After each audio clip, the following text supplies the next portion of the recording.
Hello guys, අදත් මම ඔයාලට තවත් සුපිරි ඉන්ඩිකේටර් එකක් කරන්න ආවා. දැන් ඉන්ඩිකේටර් එක තමයි Trend Signal with TPSL. මේ ඉන්ඩිකේටර් එක 5 minute chart pattern එකට ඇඩ් කරන්න පුළුවන් සුපිරි ඉන්ඩිකේටර් එකක්.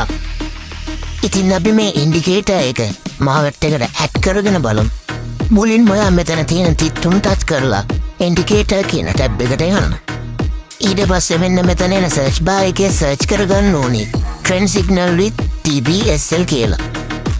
මෙන්න මේ ඉන්ඩිකේටර් එක මාකට් එකට ඇඩ් කරගන්න.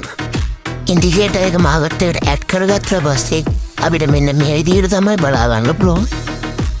හරි. එතකොට ඔයාලට බලා ගන්න පුළුවන් මෙතන stop loss එක දීලා තියෙනවා.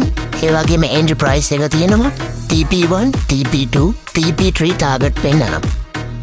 මේ ඉන්ඩිකේටර් එක use කරලා අපිට ට්‍රේඩ් එකකට කන්ෆර්මේෂන් එකක් ගන්න පුළුවන්.